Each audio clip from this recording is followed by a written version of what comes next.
क्या आपने कभी सोचा है कि जब अपने ही परिवार के लोग, अपने बच्चे, जीवन साथी या रिश्तेदार आपके साथ बुरा व्यवहार करें, आपको अपमानित करें या मजाक उड़ाएं, तो आपके मन में क्या चलता है? क्या आप कभी इस बात से परेशान हुए हैं कि जिनसे आपने सबसे ज्यादा उम्मीद की, वही लोग आपको तिरस्कार या उपेक्षा का भाव दिखा दें? क्या यह संभव है कि कोई व्यक्ति ऐसे हालात में भी पूरी तरह शांत, स्थिर और अप्रभावित रह सके? अष्टावक्र गीता का यह श्लोक हमें इसी गहरे सवाल की ओर ले जाता है। कौन सा सवाल? कि क्या सच्चा योगी या ज्ञानी व्यक्ति अपनों के तिरस्कार और उपहास से भी विचलित नहीं होता? क्या यह केवल एक आदर्श है या वास्तव में जीवन में संभव है? आइए इस श्लोक के अर्थ और उसकी व्याख्या के माध्यम से इस गूढ़ रहस्य को समझने का प्रयास करते हैं। यह श्लोक कह रहा है कि जब किसी योगी का मजाक उनके नौकरों, पुत्रों, पत्नी, नाती पोतों या अन्य रिश्तेदारों द्वारा उड़ाया जाता है, जब उसे तिरस्कार या उपेक्षा का सामना करना पड़ता है, तब भी उसका मन तनिक भी विचलित नहीं होता। वह अपनी स्थिरता और शांति को नहीं खोता। समझेंगे इस श्लोक का गहरा अर्थ क्या है। यह श्लोक जीवन के उस पहलू को उजागर करता है जिससे लगभग हर व्यक्ति कभी न कभी गुजरता है। परिवार, रिश्तेदार, अपने लोग, ये सभी हमारे जीवन का महत्वपूर्ण हिस्सा होते हैं। हम उनसे प्रेम, सम्मान और अपनापन चाहते हैं, लेकिन कई बार वही लोग जिनसे हम सबसे ज्यादा जुड़ाव महसूस करते हैं, हमारे साथ ऐसा व्यवहार कर बैठते हैं जिससे हमें दुख, अपमान या तिरस्कार का अनुभव होता है। हम भीतर से टूट जाते हैं, हम बिखर जाते हैं।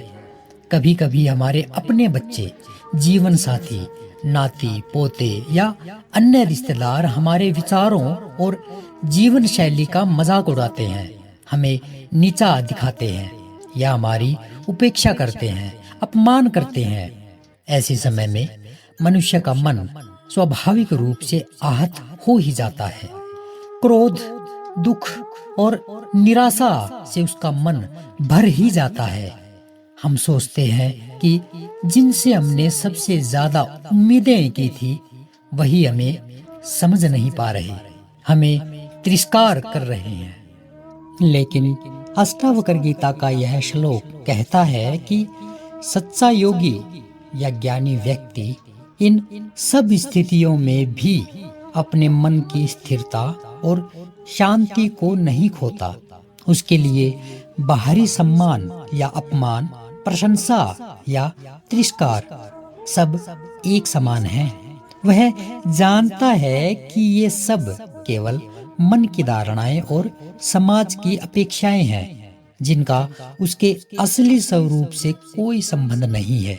वह व्यक्ति अपने भीतर इतनी गहराई से जुड़ा होता है कि कोई भी बाहरी घटना, चाहे वह कितनी भी तीखी या अपमानजनक क्यों न हो, उसे भीतर से हिला नहीं सकती। उस ज्ञानी के लिए अपने लोग, रिश्तेदार या समाज के लोग सब केवल एक जीवन के पात्र हैं, जिनकी प्रक्रियाएं क्षणिक और बदलने वाली हैं। वह जानता है कि सच्चा सम्मान या अपमान बाहर से नहीं, बल्कि अपने भीतर की समझ और स्थिरता से आता है। यह स्थिति केवल बाहरी नियंत्रण या दिखावे से नहीं आती, बल्कि गहरे आत्मज्ञान और आत्म स्वीकृति से आती है।